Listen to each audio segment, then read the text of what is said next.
Good. How are you? Good. How are you? Good. How are you? We'll try to finish you on early. Okay, no problem. You got the Zoom on? No, I'm going to start this is a hybrid in-person and Zoom meeting, so now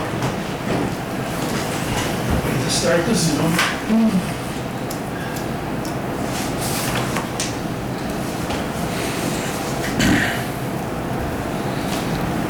Okay, let's start this one.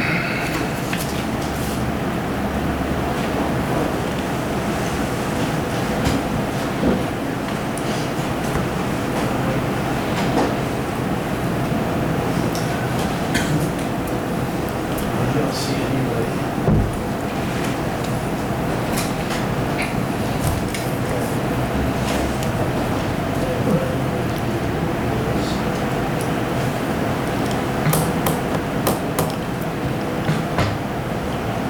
Anybody cold? Throws out a lot of cold air. Actually, it feels pretty good up there. That's great. I turned it up a little or? No, that's perfect. Okay. Okay. We have 4 of those in my house. They're great. Because you can turn them off when you want, you turn it back on. You can control it much better. Where is it coming from? The unit? Just that one unit. Does that do heat as well? Just. It heats it. That Does yours heat? Yeah, ours Wow. heats too. Yeah, we almost don't need regular heat in the house. Except when it gets very cold, you can't use it below certain temperatures.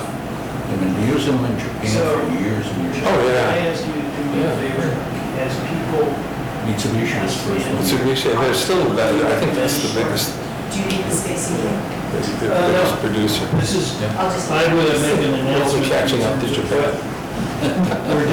This is the camera that's recording it.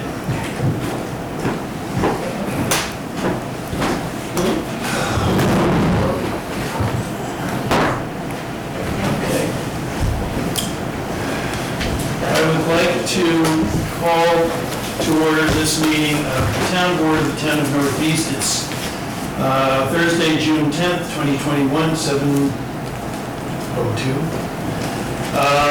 And I'd like to start with the pledge of allegiance.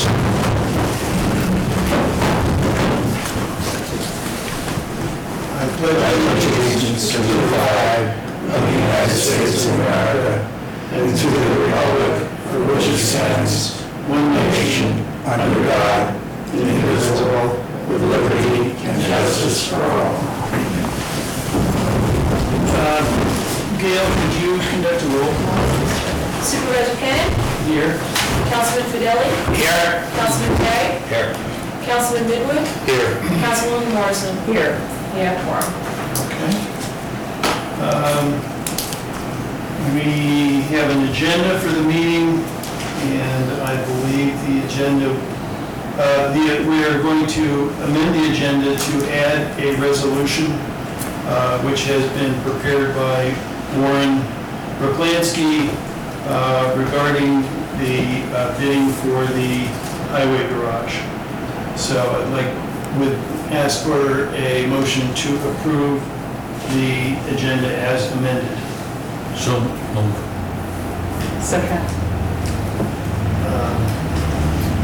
Could you pull forward? Absolutely. Supervisor Kennedy? Aye. Councilman Fidelli? Aye. Councilman Carey? Aye. Councilman Midwood? Aye. Councilwoman Morrison? Aye. Motion passed. Thank you. I'm just going, since Mike Beaver's here, I think I just start with him, his report at this point. Pass one down, it might be one short.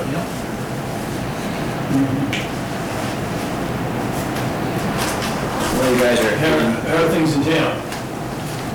Quiet?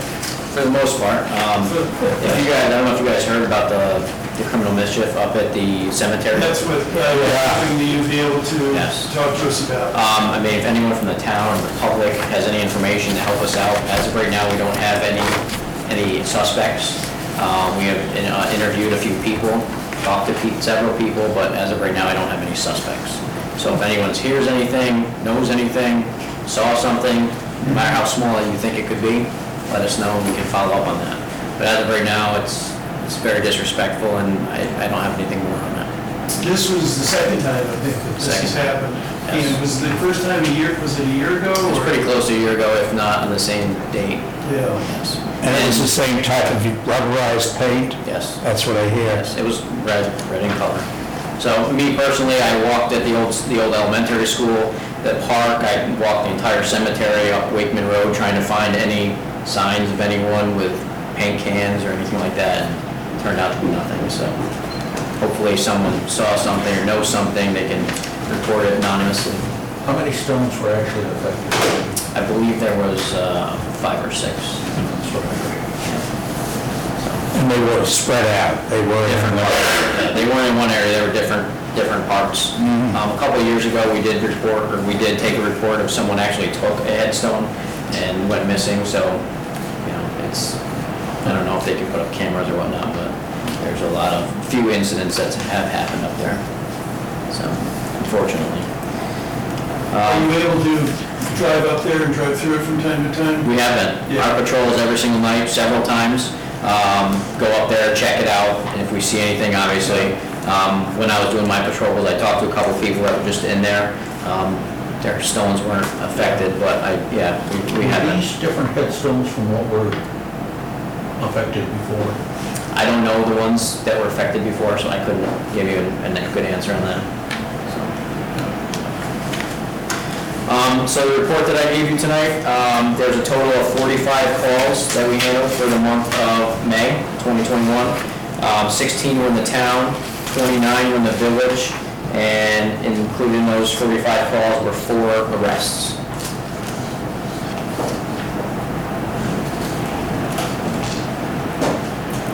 Looking through there, does anyone have any questions on any of those?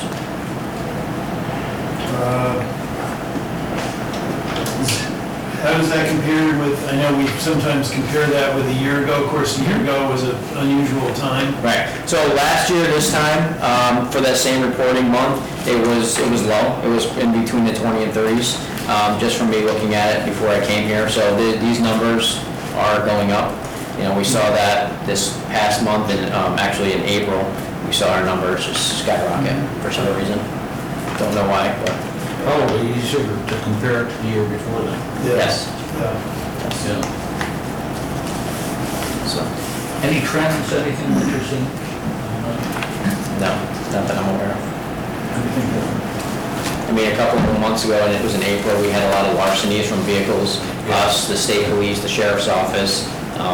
We had several cases on those that we worked together to try to find. Most of those have been unfounded at this point. I don't believe that anyone has been arrested. Not within our agency, we haven't arrested anyone. I think the same thing with the state police and the sheriff's office.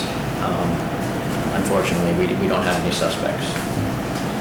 So, it's the same thing, if anyone knows anything or sees anything. I have cars on camera committing crimes, but those cars were stolen from a media that committed the crime, so it doesn't lead up, to anything, so. That's all I got tonight. Does anyone have any questions? Thank you. Thank you All right, for stopping by. Take care. Have a good night. Thank you. Okay. Anyway, welcome to everybody who is here and to those who are watching on Zoom. This is our effort to make the town board meeting at least viewable by people. I hope to make the Zoom link better and down the road to make it interactive. We're going to need audiovisual professional to set up town hall to do that. But my hope is to do that by next month. Here we are back at Town Hall. Our last meeting here, I believe, was in March of 2020. It certainly wasn't in April. I think we met in March. The planning board met here last night, and the ZBA will be here next week. We are able to be here because the COVID infection rates in the county and in this part of the county are down and quite dramatically. Dutchess County is currently tracking 102 cases as of today, which is way down. There are in Dutchess County 6 people in hospital in the county, and positivity rate, which was up around 9% at one point is now down at 0.6. So it is definitely good news, but I think we need to remain vigilant about this. It'll be interesting to see what happens to those rates when, with a lot of people now feeling it's over. It's not over, and I think prudence is definitely something that will be rewarded. So we will track this and be careful. The town hall still remains locked. Visitors make an appointment or asked to be admitted, and they are asked whether they've been vaccinated or not. People who are not been vaccinated are asked to wear a mask in town hall. I think the important thing is that we not consider this just a bad moment and that has gone away. The weed harvester is back up at Rudd Pond. It was stored over the winter in our storage building, and it has been taken back up to the pond. It's back in the pond. I think it's being serviced at the moment, and is going to be back at work harvesting weeds. But as the board will remember, one of the spaces in the storage building was dedicated for that purpose of storing the weed harvester there. A couple of notes about the rail trail. I use it a lot, so do some members of the town board, I'm so happy to say. And there is a parking issue up on the new section of the rail trail. There's no question that there's a parking issue, and it's going to be severe, especially on weekends this summer. In the planning for that stretch of the rail trail, there was no provision for a parking lot from the village all the way up to Under Mountain Road. And I have talked to both the state and the county about finding a place for a parking lot, and we are looking at sites for a parking lot. The state has indicated that they are likely to, they hope to be able to find the money to purchase a piece of property for a parking lot. The county has said, county executive has said, if the state will do that, the county will prepare it and blacktop it if we will maintain it, which means basically plow it in the wintertime. So if we can make that work, it sounds like a great intergovernmental agreement that solves the problem. Very important, bulk trash day is this weekend, is Saturday, from 8 until 12. Kathy Chow, who's here, has been organizing that, and we have a crew of volunteers who are going to be at the site on Saturday. We welcome any members of the board who can join us. I think we're pretty well organized. We've gotten the word out. The last one we did was well attended, and Kathy Chow and Rob Cooper are going to be, and maybe me, depending on how much we have, we'll be taking electronics that are brought there to the county's hazardous waste collection a week later. And last year, 2 pickup trucks full of computer monitors and you name it, all kinds of electronics were taken to the county, and they for proper disposal. Okay. We did the police. Bob, do you have any report? I don't, everything's going very well, but that's about all I have, unless there's any questions. That's always good news. Yes. Catherine Johnson, you have an assessor report? Thank you. Very brief, just wanted to give you an update of what's going on in our office. As you know, our calendar year is July through June, so we're at the end of our calendar year, and we've just closed up our roll. We had Grievance Day a couple of weeks ago on May 26th. Before the board were 3 property owners and an additional 13 property owners that mailed in complaints, and one that settled with me before Grievance Day. These 17 property owners represented 28 total complaints. The board granted assessment reductions to only 2 of those properties, and they approved the stipulation. Their final determinations will be sent to all complainants and filed with the town clerk, and then our roll will be finalized for this year, Is 2020. there a deadline for the roll to be finalized? Well, it has to be published by July 1st, so Okay. the county, since they prepare and print it, give us a deadline of June 15th, so we have to be ready ahead of time. But we're Was it your impression that the number of grievances was substantially larger or dramatically larger or? actually, last year was 25 and this year is 28, so I would say about the same. About the same. For such a bigger project that we did this year, I was a little surprised. Although talking to my counterparts in other towns, they also were seeing the same kinds of increases in the market and did also do a lot of assessment changes in their towns. And they didn't have significant increases in their grievance day appearances. I think for the most part, everyone sees that the market's going up, so everybody kind of accepted that we are following what we have to do and following the market. So I don't think it was too out of whack. So I'm pleased. We'll see what happens next year. I'm still keeping my eye on it. Things are still not leveling out, but I won't scare you with those details until I have all the sales in. Yes, don't scare us with anything. And the other thing I'd like to show you is where our exemptions are. The deadline is, as you know, March 1st of every year, and then we process through, go through grievance day, and these are what we have in total. Generally, things don't change too bad from year to year. The two things that you'll see decreasing annually are the STAR and enhanced STAR exemptions. And that's because some years ago, the state took over the program, so any new owners have to go to the state for their exemptions. They don't come through me anymore. So as people sell, those numbers get reduced on our end. But for the most part, other exemptions, people sell, then a new person comes in, and things pretty much stay level. So we're in pretty good shape there. And the only thing I also wanted to add is some legislative things that happened with the STAR. This year, the legislature passed provision where all, and this has been happening since they started this STAR credit program, they really want to do with the exemption.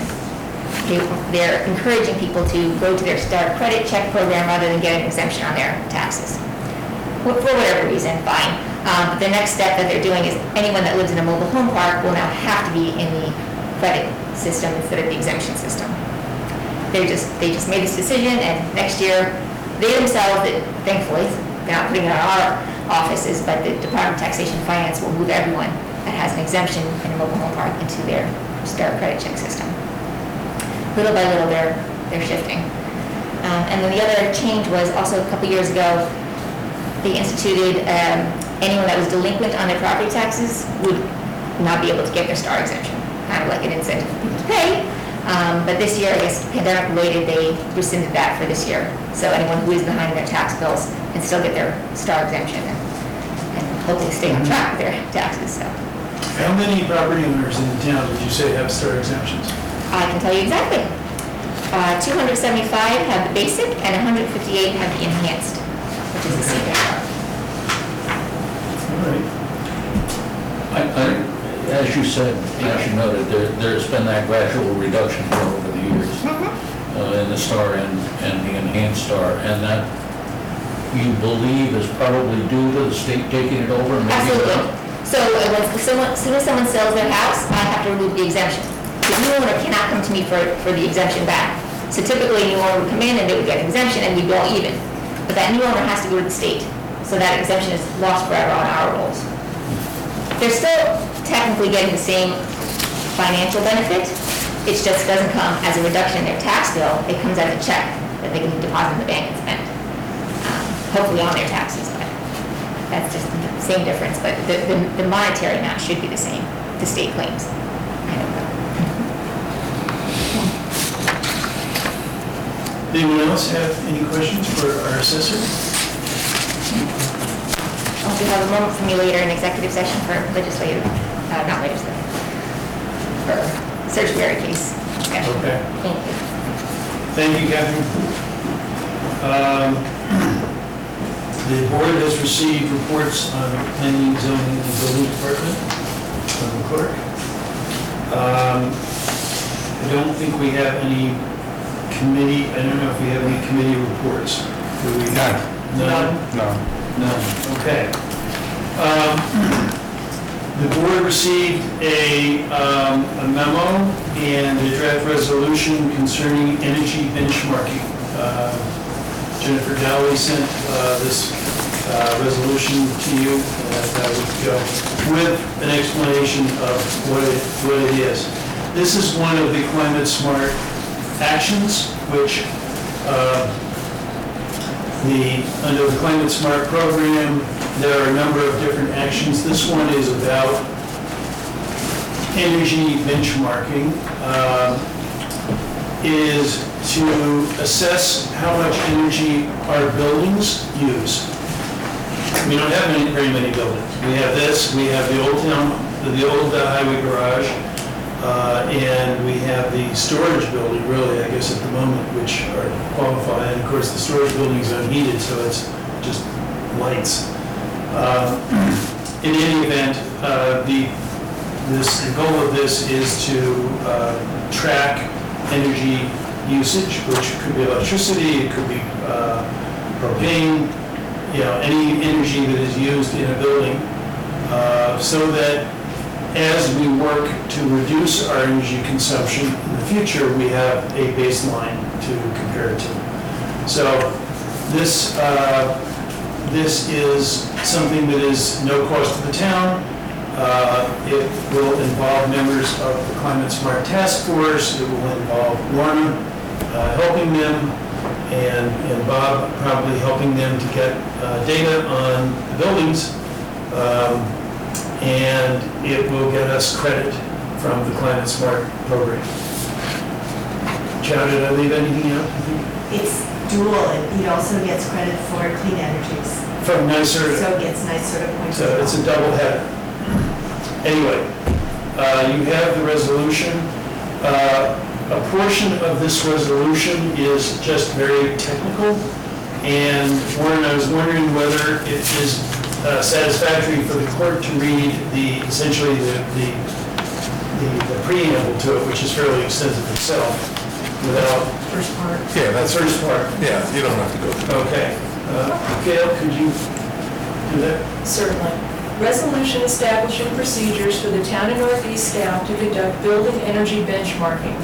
Whereas buildings are the single largest user of energy in the state of New York, the poorest performing buildings typically use several times the energy of the highest performing buildings for the exact same building use. And whereas collecting, reporting, and sharing building energy data on a regular basis allows municipal officials and the public to understand the energy performance of municipal buildings relative to similar buildings nationwide. And equipped with this information, the town of Northeast is able to make smarter, more cost-effective operational and capital investment decisions, reward efficiency, and drive widespread continuous improvement. And whereas the town of Northeast Board desires to use building energy benchmarking, a process of measuring a building's energy use, tracking that use over time, and comparing performance to similar buildings to promote the public health, safety, and welfare by making available good, actionable information on municipal building energy use to help identify opportunities to cut costs and reduce pollution in the town of Northeast. And whereas the Board of the Town of Northeast desires to establish procedures or guidelines for the Town of Northeast staff to conduct such building energy benchmarking, and whereas this has been determined to be a Type 2 action under seeker, which does not require environmental review, and whereas this resolution shall be deemed to be part of the town's Climate Smart initiative. Now, therefore, be it resolved and determined that the following specific policies and procedures are hereby adopted. Building energy benchmarking policy procedures, Section 1. Definitions. A, benchmarking information shall be information generated by portfolio manager as herein defined, including descriptive information about the physical building and the operational characteristics. B, building energy benchmarking shall mean the process of measuring a building's energy use, tracking that use over time, and comparing performance to similar buildings. C, supervisor shall mean the head of the department. D, covered municipal building shall mean the building or facility that is owned or occupied by the town of Northeast that is 1,000 square feet or larger in size. E, department shall mean the business office of the town of Northeast. F, energy shall mean the electricity, natural gas, steam, hot or chilled water, fuel oil, or other product for use in a building or renewable on-site energy generation for purposes of providing heating, cooling, lighting, water heating, or for powering or fueling other end uses in the building and related facilities as reflected in utility bills or other documentation of actual energy use. G, energy performance score shall mean the numeric rating generated by portfolio manager that compares the energy usage of the building to that of similar buildings. H, energy use intensity, or EUI, shall mean the kBTUs, or 1,000 British thermal units, used per square foot of gross floor area. I, gross floor area, shall mean the total number of enclosed square feet measured between the exterior surfaces of the fixed walls within any structure used or intended for supporting or sheltering any use or occupancy. J, portfolio manager shall mean Energy Star Portfolio Manager, the internet-based tool developed and maintained by the United States Environmental Protection Agency to track and assess the relative energy performance of buildings nationwide or successor. K, utility shall mean an entity that describes and sells energy to covered municipal buildings. L, weather normalized site EUI shall mean the amount of energy that would have been used by a property under 30-year average temperatures, accounting for the difference between average temperatures and yearly fluctuations. Section 2, applicability. A, this policy is applicable to all covered municipal buildings as defined in Section 2 of the policy. B, the supervisor may exempt a particular covered municipal building from that benchmarking requirement if the supervisor determines that it has characteristics that make benchmarking impractical. Section 3, benchmarking required for covered municipal buildings. A, no later than February 1, 2022, and no later than February 1 of every year thereafter, the supervisor or his or her designee from the department shall enter into portfolio manager the total energy consumed by each covered municipal building along with other descriptive information required by portfolio manager for the previous calendar year. B, for new covered municipal buildings that have now been accumulated 12 months of energy use data by the first applicable date following occupancy for inputting energy use into the portfolio manager, the supervisor or his or her designee from the department shall begin inputting data in the following year. Section 4, disclosure and publication of benchmarking information. A, the department shall make available to the public on the internet benchmarking information for the previous calendar year. B, no later than March 1, 2022, and by March 1 of the year thereafter for covered municipal buildings. And C, the department shall make available to the public on the internet and update at least annually the following benchmarking information. D, summary statistics on energy consumption for covered municipal buildings derived from aggregation of benchmarking information. And E, for each covered municipal building individually, 1, the status of compliance with the requirements of the policy, and 2, the building address, primary use type, and gross floor area. 3, the annual summary statistics, including site EUI, weather normalized source EUI, annual GHG emissions, and an energy performance score where available. And 4, a comparison of the annual summary statistics as required by Section 52B3 of this policy across calendar years for all years since annual reporting under this policy has been required for said building. Section 5, maintenance of the records. The department shall maintain records as necessary for carrying out the purposes of the policy, including but not limited to energy bills and other documents received from tenants and/or utilities. Such records shall be preserved by the department for a period of 3 years. 6, enforcement and administration. A, the supervisor or his or her designee from the department shall be of the chief enforcement officer of this policy. B, the chief enforcement officer of this policy may promulgate regulations necessary for the administration of the requirements of the policy. C, within 30 days after each anniversary date of the effective date of the policy, the chief enforcement officer shall submit a report to the town board, including but not limited to the summary statistics on energy consumption for the covered municipal buildings derived from aggregation of benchmarking information, a list of all covered municipal buildings identifying each covered municipal building and the supervisor determined to be exempt from the benchmarking requirement, and the reason for the exemption, and the status of compliance with the requirements of the policy. Section 7, the effective date, the policy shall be effective immediately upon passage. Section 8, severability, the invalidity or unenforceability of any section, subsection, paragraph, sentence, clause, provision, or phrase of the aforementioned sections as declared by the valid judgment of any court of competent jurisdiction to be unconstitutional shall not affect the validity or enforceability of any other section, subsection, paragraph, sentence, clause, provision, or phrase which shall remain in full force and effect. Thank you. Sorry, I wasn't sure what section to That's okay. stop. Oh, I didn't hear anything, I said, I'm gonna keep going. Okay, well, It was fascinating. yeah, I can see all the movements of the table. and people wonder why government is complicated. This is a small item, and all of that really pertains to records which we already have. Anyway, is there any discussion? If there isn't any, I entertain a motion to approve the resolution. I'll make the motion. Second. Gail? Sure. Supervisor Kennett? Aye. Councilman Fidelli? Aye. Councilman Kay? Aye. Councilman Midwood? Aye. Councilwoman Morrison? Aye. Motion passed.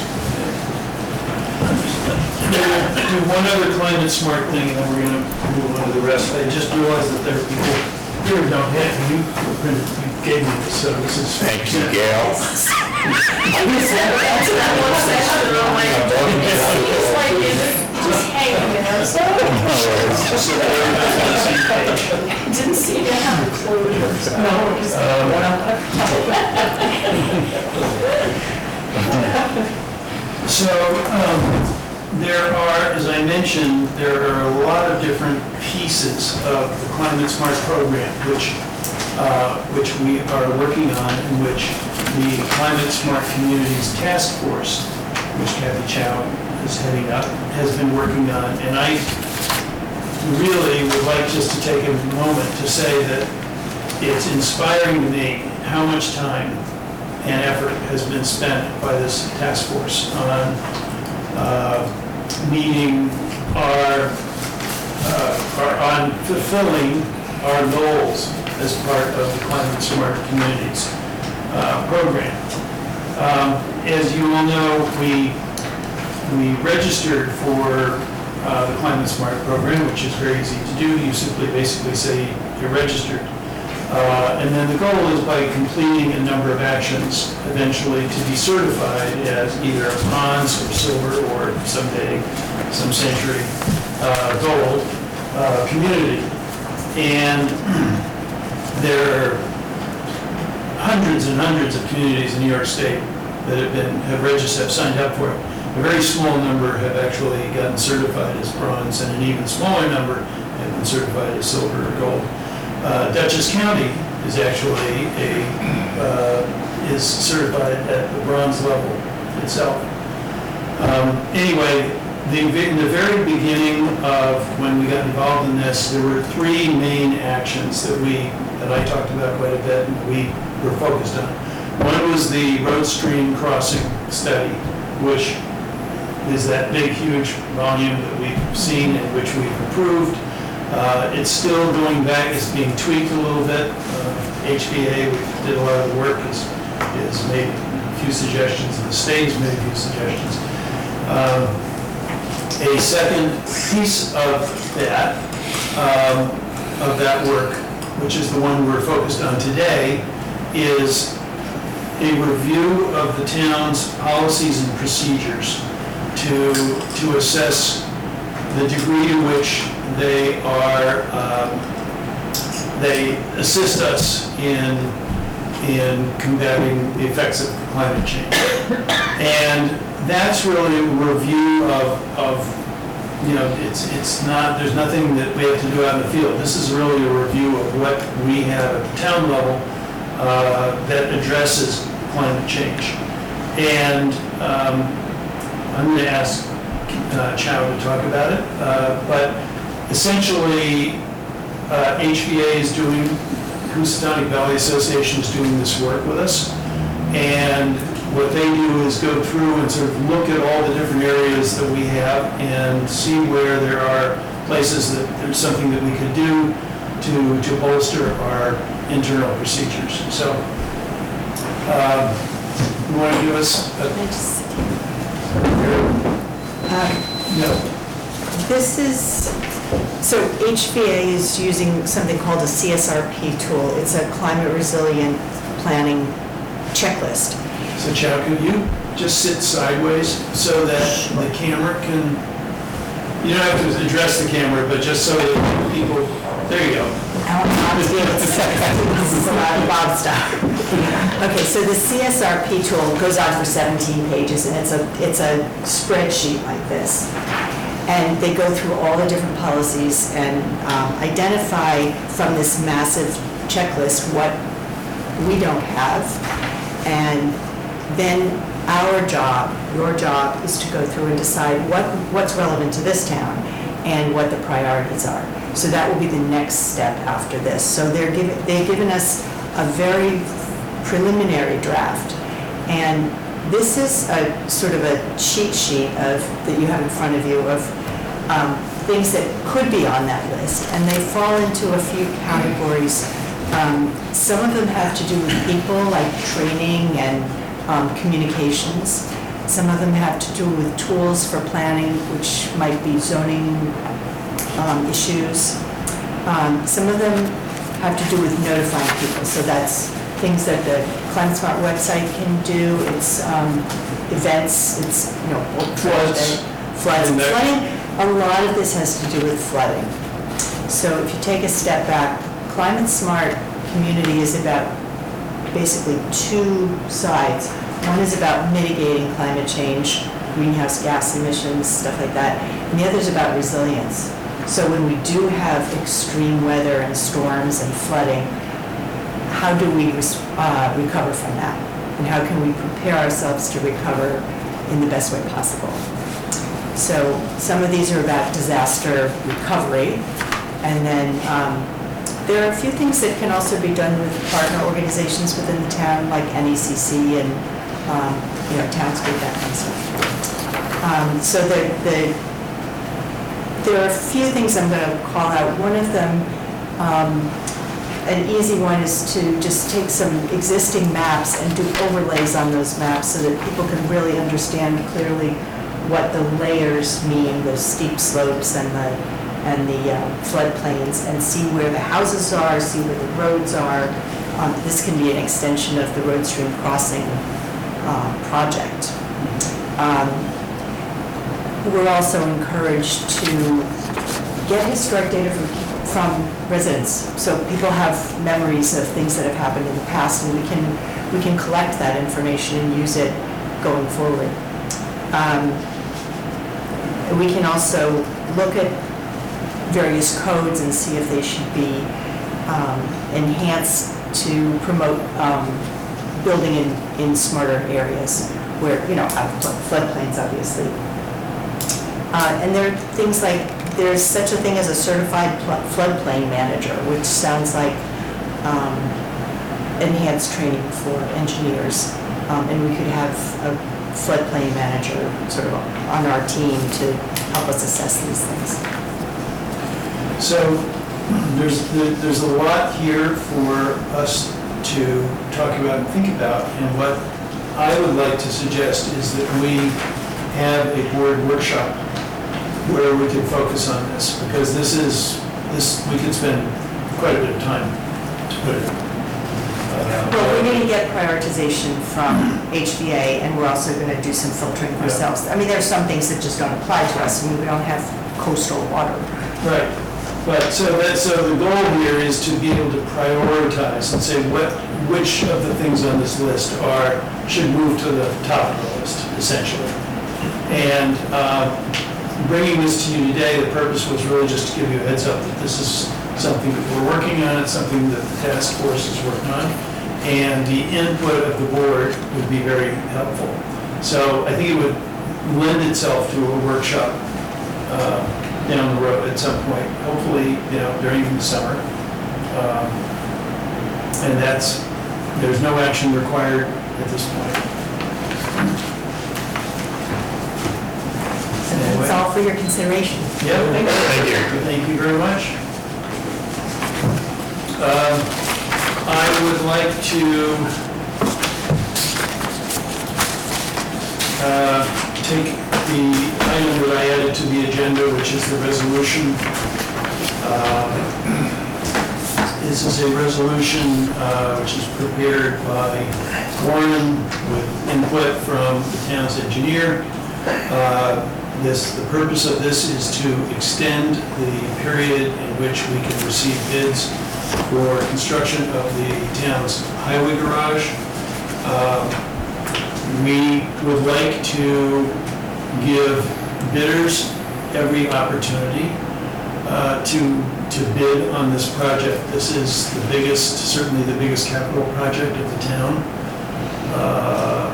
for a long, long time, and getting it right is very important. It's our assessment that we would do well to extend the time for receiving bids from June 18th, which is next week, out at least 3 weeks.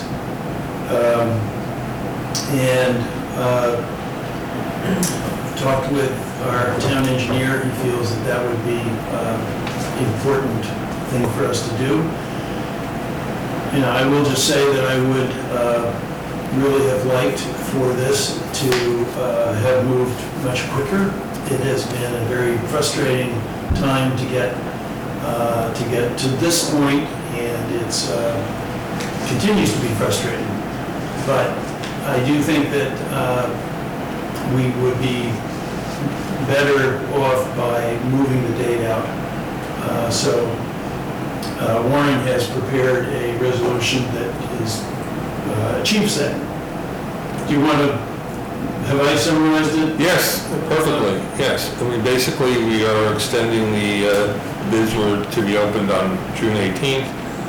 On the advice of the engineer, with the input from the engineer, we've decided that it's in the best interest of the town to extend the bid date.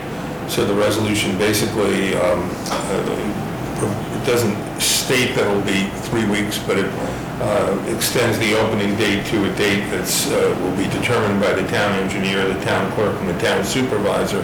We anticipate it will be 3 weeks. We're just going to go through the same process of advertising a notice to bidders that we did before. We have to notify them of the extension date. And that's basically what the resolution says. So Gail, on the resolution which you have, Warren very thoughtfully suggested that the group assessing the date should include the town supervisor. So where would you? That would be under the whereas clause on the second page.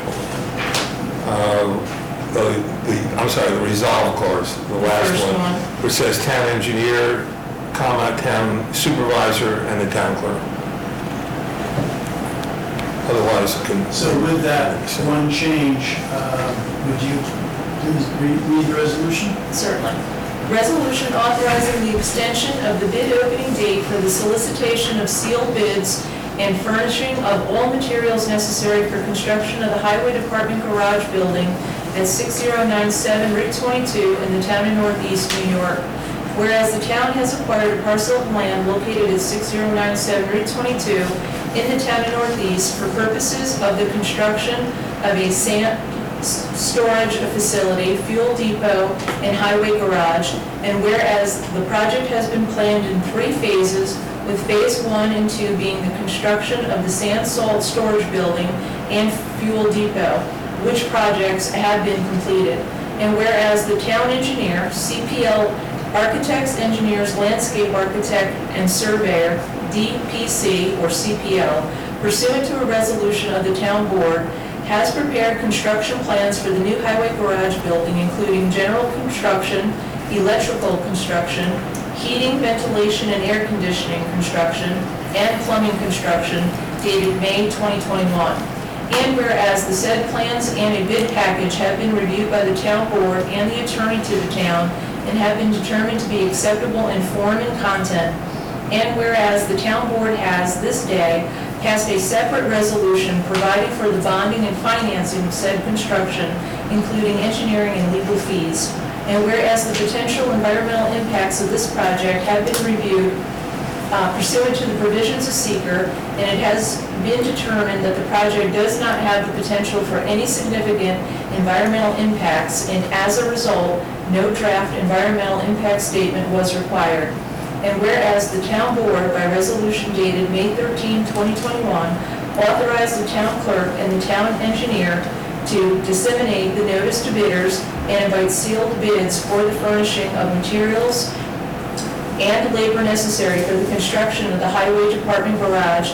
And whereas the notice to bidders dated May 17, 2021 stated that the bids would be publicly opened and read on Friday, June 18, 2021 at 2 o'clock in the afternoon. And whereas the town board has determined, upon the advice of its engineer, that it would be in the best interest of the town to extend the original bid opening date. Now therefore be it resolved, the town board hereby extends the bid opening date to a date to be determined by the town engineer, town supervisor, and the town clerk. And be it further resolved that legal notice and advertisement of the extension of the original bid opening date be provided in the same manner as the original notice to bidders. And be it further resolved that the town board hereby directs the town engineer and the town clerk to advertise and disseminate to all bidders and prospective bidders in the same manner as the original notice to bid, notice of the extension of the original bid opening date. Just two corrections as I'm reading that. On the first page, the fifth whereas clause where it says the town has this date, that should read the town board has had on May 13th, 2021 passed a separate resolution. Okay.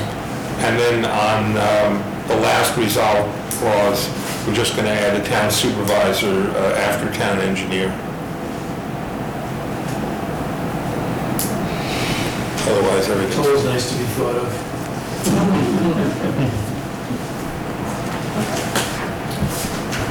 And when we send it to you in words, just send me a copy so I have a copy.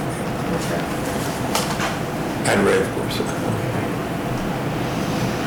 I'm glad you picked that up, because I thought we have not done the other thing tonight. Okay, is there any discussion on the part of the board? If not, I would entertain a motion to approve the resolution. So moved. Second. Gail, can you? Supervisor Quinn? Yeah, aye. Councilman Fidelli? Aye. Councilman Kay? Aye. Councilman Midwood? Aye. Councilwoman Morrison? Aye. Motion passed. Thank you. Less. I would like to next take up item 9 on the agenda, which is the acceptance of the 2020 audit report for the town clerk accounts and the tax collector accounts for the town of Northeast. Those audit reports have been sent to the board. I would like to note that they are perfect. They showed no issues whatsoever. So we're very happy with that. And I would like to congratulate the clerk, tax collector, for doing such a good job, and to ask for a motion to accept those two audit reports. So moved. Second. All in favor? Aye. All right.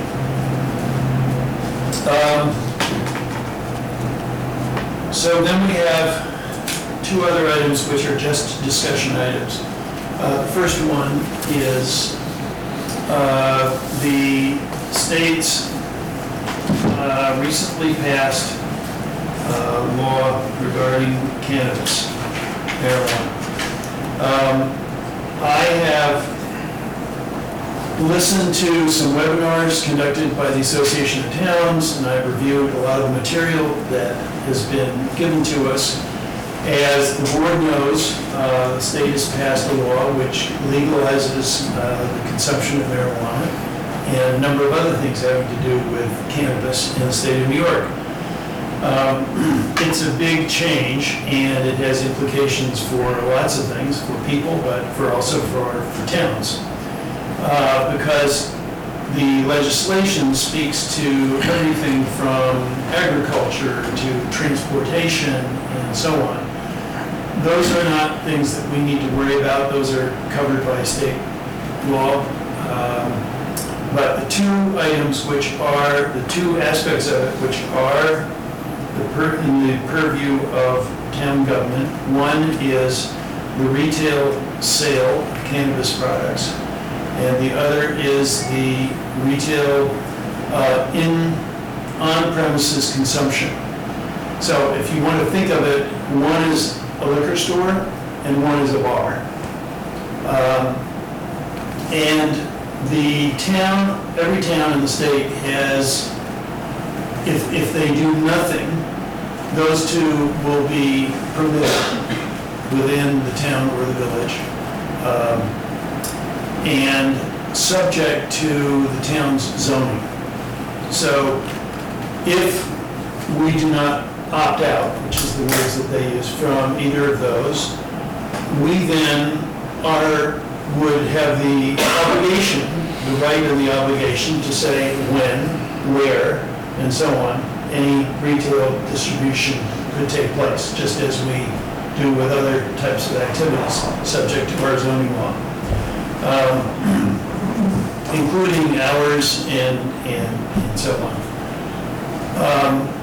We could state where it could be and where it couldn't be. There are also some state laws about where it can be and where it cannot be.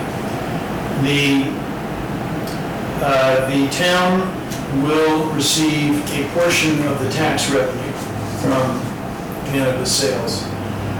The tax revenue, the tax rate for cannabis sales is going to be 13%. 9% of that is going to go to the state. 4% will go to the county and the town. So we've got 4% going to the county and the town, 1% goes to the county, 3% goes to the town. So the incentive for the town is, first of all, to provide something that, for which there appears to be a demand, and to obtain the tax revenues from that. The disincentive is that for many people, this is something that they're not ready for or that they are not excited about. This is not something we have to decide today, but it is something that we should be aware of. It's coming down the pike, and we have by the end of the year to decide if the town wanted to opt out. There are also suggestions, which the Association of Towns has made, that if the town is thinking of that they might want to have a public hearing on it, or a sort of a town roundtable meeting where people come together and just talk about it. One important aspect is that the village and the town are treated separately by this legislation. So the village, from everything that I've been able to determine, is very likely not to opt out, to permit cannabis sales in the village. If the town opts out, the town will not receive any of the revenues from anything that might be sold in the village. If the town does not opt out, and there is a sale in the village, we receive a portion of that tax revenue, either by an agreement with the village or if there is no agreement, simply on a 50-50 split. So opting out does have the effect of cutting us off from any tax revenues from it, even if there were distribution in the village. So I mostly just wanted to try and bring the board, I don't know everything that there is to know about it. Warren, I don't know whether you know more than I do. You probably do at this point. A little bit, not much. We're still trying to wrap our arms around the new legislation, and I'm going to have to work on it for all of my towns. I do have some guidance memos, at least one good one. I thought I had it, and I was going to bring it tonight, but I'll send it to you. I couldn't find it before I left the office. But, you know, it's going to require a lot of discussion. We have to amend our zoning law if we're going to allow for this. And it's new for all of us, so I'll be getting more up to speed on it and having recommendations for you in the next few months. I don't know if the zoning review committee is going to tackle this or not, so. The zoning review committee is hard at work, but I don't know if they need anything more. the original deadline of 1 year is, well, it wasn't a deadline, but the original thought of 1 year of work is, It's gone. that's gone. So if they are not going to work on it, then, you know, I'll work on it Yeah, well, with the town. and it's a complicating thing for us that there's a village, Right, which is likely not to opt out. right. So They have their own zoning it's laws. something which we need to keep in mind. If we were to opt out, can we opt back in at a future date? I believe so. So it would be possible to... I believe so. see- I believe we could opt out and we can opt Back in. in at a future date. I know that then you cannot then opt out again. Right. You can only, But it would give us a chance to kind of see how other towns that have opted in are handling it and any issues that may arise. well, one of the things which I hope to gain from attending the meetings of the County Supervisors and Mayors Association is a sense of what other towns are going to be doing. Because a lot of towns are focused on the tax revenue that this could produce. And there are stories about what's happened in Great Barrington, which has, I think, now 3 or 4 or more dispensaries up there, and which has produced a huge amount, a huge windfall of tax revenue to Great Barrington. But I keep reminding people that their market is all of Connecticut, or at least a lot of Western Connecticut, and a lot of New York State that is very close to that. And when New York State, which it has now legalized it, when that starts to, when dispensaries start to open in New York State, that's going to remove a lot of their traffic. And someday, Connecticut very likely will do the same thing. In here, if we were the only town which permits it, you know, you could say that we would generate a lot of traffic from other towns around us. But if every town around us permits dispensaries, the tax revenues could actually be quite underwhelming. So it's just something to think about, and I think is, you know, George's comment is a good one, which is we need to learn more. But we do have a complicating situation in having a village. You know, other towns like Pine Plains and Amelia don't have that. They either opt out or get all the revenue from. Right. Yeah, we're going to have the same issue in Rhinebeck with the village of Rhinebeck, so. Yeah. So I'll have more on this, you know, in the coming weeks and months, and we can talk about it. Yeah. I think it's something for the board to think about whether the board feels that it would be useful to have a public hearing or some kind of, in conjunction with the village, an opportunity for roundtables the way we held for, I guess it was for the housing thing a couple of years ago. We had at the Legion, we had a big sort of public meeting. But that's something we can think about. Yeah, I mean, certainly, if you decide to opt in, we're going to have to pass amendments to our zoning code, which will require public hearings in conjunction with that, so that Right. certainly will happen. And that, we would do that even Permit in it to- advance of the zoning committee finishing its work, because Yeah. we would need something in place. Right. So So we'll look forward to getting the materials. I don't know whether you have any written material. I have some written materials from the Association of Towns. Yeah, I think I which have will that, distribute yeah. to the board. Yeah. It's actually quite good. It's not that long, it's relatively straightforward. We'll distribute that. And I'll send you what I have, we can talk about it further. Okay. So on that note, I jotted down a few notes about the subject I just want to share with the board. So first off, whether or not local officials in New York approve licensed cannabis dispensaries and lounges to operate in their jurisdictions, it's clear from the failed war on drugs that cannabis sales will occur, regardless of whether they're legal dispensary sales or not. So it's up to the town to decide whether or not at least some of that commerce occurs at retailers that are regulated and taxed by the state. In addition, if municipalities decide to allow it, they can regulate it through zoning.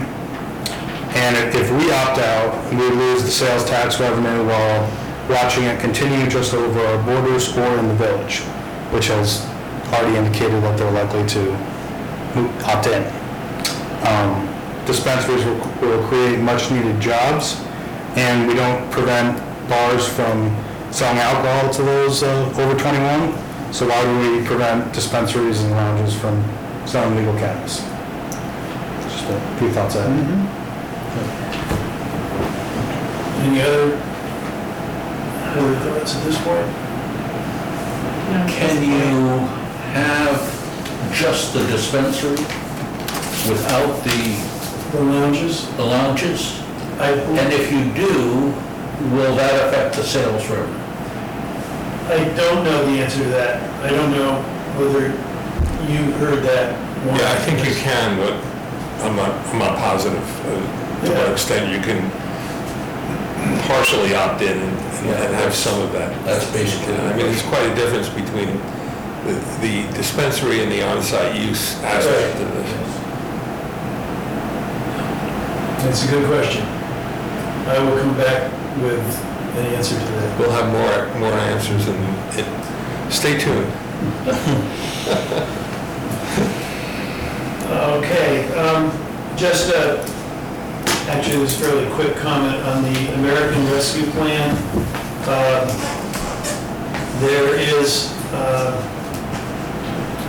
have some handouts, I think. We have one with the handouts. There's been a lot written about the funds which towns and counties are going to receive from the American Rescue Plan. Very early on, there was what sounded almost too good to be true, which was we were just going to get a big check for $320,000 from this.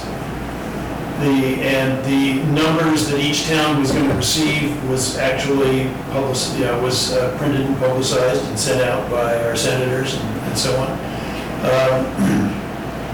And then that has been walked back since then in a number of different ways. First of all, the amount that number, which was for the town of Northeast, will be shared with the village. And that proportion has not yet been determined by the state. But they've suggested that it's probably going to be roughly in proportion to the population. So since the village is roughly a third of the town's population, I'm expecting that number then goes, for the town, would go down from 320 to 205 or 10 or something like that. We have gotten pages and pages of rules and interpretations and so on of this original legislation. And the original legislation was really very simple. You can use it for dealing with the effects of COVID on the town in a variety of ways, including grants to businesses that have been hard hit and so on and so forth. Or you can use it for a series of investments, essentially, in water, wastewater, and broadband. And since then, and I mean, each day, pretty much, I get something that is longer and longer and longer of state and federal interpretations of it, to the point where when I have been trying to find out whether we simply are still getting a check, nobody can answer that. And in the town supervisors meeting that I went to last week, the discussion was really, the impression that one got was that the funds you're going to get are going to be funds which will compensate the town to the extent that we suffered revenue losses. And there are many towns, like ours, which either suffered no net revenue losses or where those losses are relatively modest. So, going back into those documents today, my impression is that to the extent that we want to use that for something like water, wastewater, which is the #1 priority as stated in the comprehensive plan, we will still be able to use the full amount of that.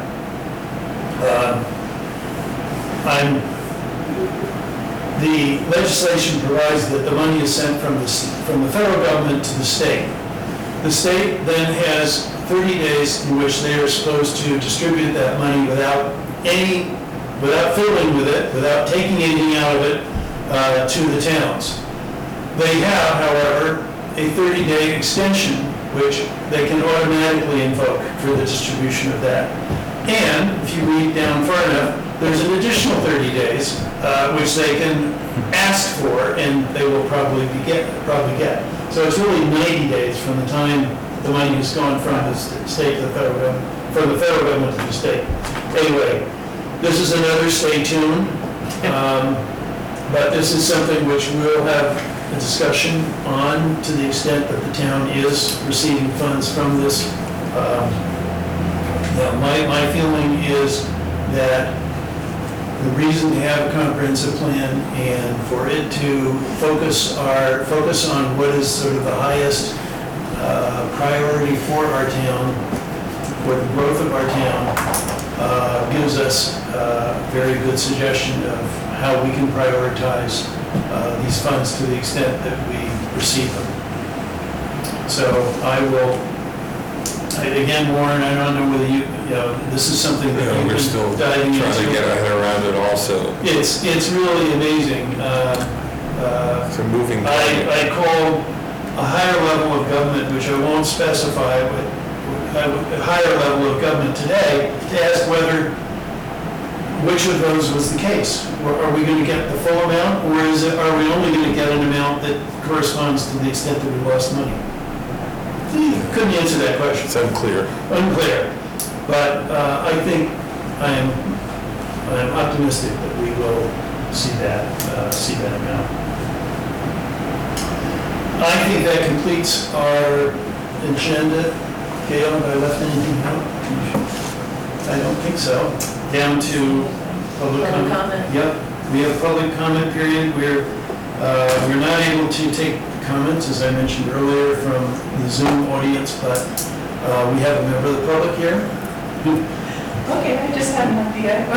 So regarding the revenue loss, I was just thinking if we have a tax assessment based on property taxes going up in our region due to people leaving metropolitan areas, maybe there's a way also to help compensate people having to have increased taxes if that comes up as a idea later, because most people didn't have increased income.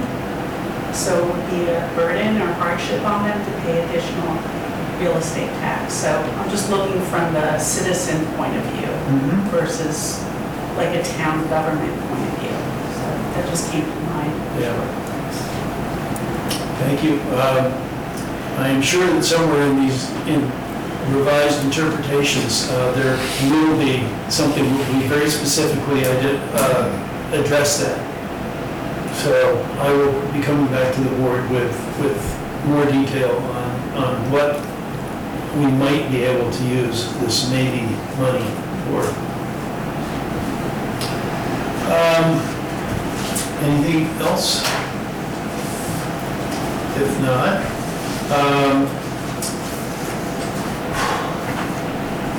There's no budget adjustment. I have a special abstract dated May 25th, 2021, totaling $601.60, broken down as follows. A fund, $601.60. Could I have a motion to accept the special abstract? So moved. Second. Motion by Lynn, seconded by Tom Edward. Warren, do we need roll calls for all motions or just for resolutions in general? It's really roll call for certain things like passing local laws and when you spending money. I like to see a roll call when you're transferring money. Okay, well, let's have a The roll call council. for the special abstract now. Supervisor Kennedy? Aye. Councilman Fidelli? Aye. Councilman Kay? Aye. Councilman Midwood? Aye. Councilwoman Morrison? Aye. Motion passed. And I have an abstract dated June 10th, 2021, totaling $162,041.85, broken down as follows. $40,374.94, that's A fund. B fund, $650.33. DB fund, $34,316.51. Capital Projects Fund, $84,804.73. T and A2 escrow, $1,673.10. Payroll T and A, $222.24. Could I have a motion to accept the abstract? So moved. Second. Okay. Supervisor Kennedy? Aye. Councilman Fidelli? Aye. Councilman Kay? Aye. Councilman Midwood? Aye. Councilwoman Morrison? Aye. Motion passed. Okay. That completes our agenda. I would like to call for an executive session. To approve the minutes. That's what I said, hang on, Chris. The minutes, and there are two sets of Well, minutes, you also right? have voucher committee Oh, under your supervisor see, report. this is why I asked you. Voucher committee for July, Ralph Fidelli and George Kay. And minutes. Two sets of minutes, I believe. Yes. Okay, I had only listed the ones from May 13th, but there were also the ones from May 5th. May 5th. So could the board has received the minutes from the meetings of May 5th and May 13th. Could I have a motion to approve the minutes? So moved. Second. All in favor? Aye. Okay, minutes are approved. I would like to ask now to go into executive session to meet with our assessor, which he requested that meeting. Do you want to go talk with me about the roads, or do you want to? I would like to defer that if I can. We may need to come back. All right, We may need to come, We can do that later on. Yeah. I just had one other thing, the request for the tie into the water district number 1. Did you need, you okay with that? You got a request from Berger? Correct. The last note I had was from Ray. Did you get Ray's I note? didn't get anything more about the cost, or I didn't know whether that pertained to this Okay, I mean, resolution. is this something that has to be done right away for this guy, or should Yeah. we wait till the next? Yeah. Okay, so I was looking for Ray responded today, and I couldn't find, I was looking for my email from him. What did he indicate? The last thing I noticed was that he was It's going to within the look at the district. cost. Right. Okay. As far as being in the district, that it was. It is, okay. But he wanted to look as far as looking into, I believe, the IMA regarding the cost, and I never heard anything more back on that. And I didn't know whether that was something that had to be incorporated into the resolution or not. Well, and the last time we did it, you just did a motion. You did pass a, Just, you can do an oral resolution Okay. authorizing the connection. It's within the district.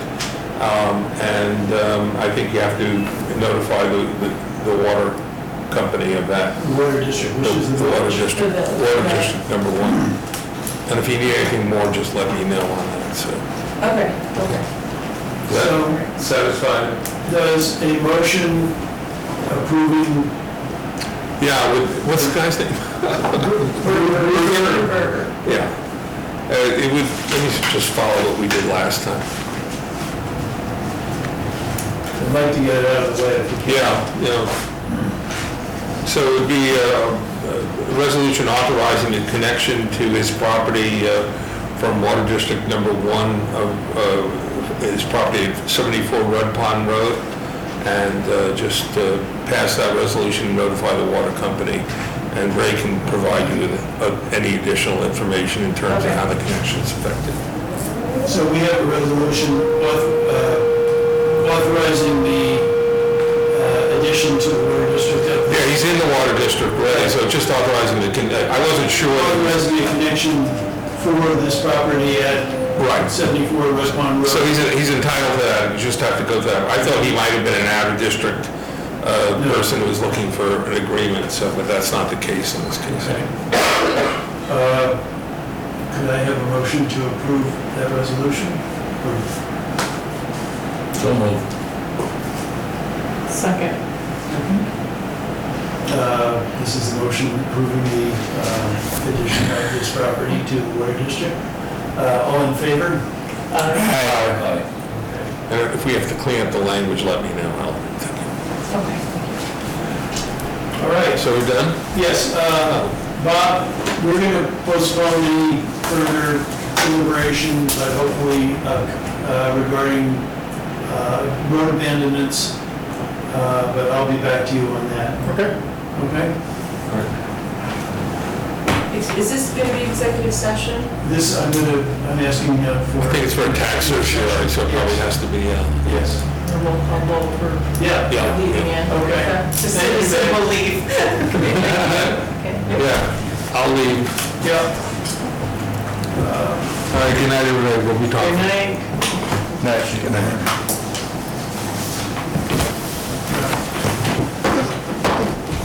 Want to get everybody's signature? 2017? Being difficult. Excuse me, yeah. Thank you. Okay. I will go. So it's the 10th, right? Okay. Come on, turn off the big camera too.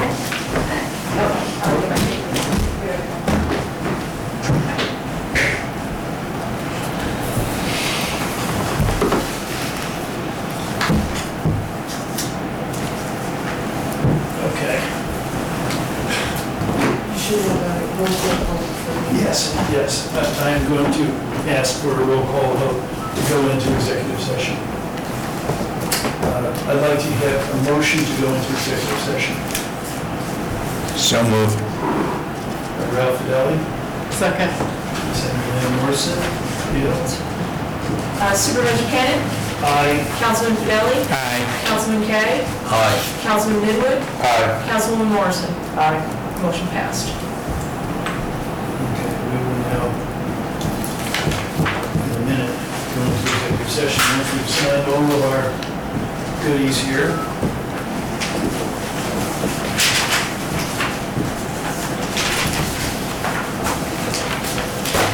It takes a bit used to being back here.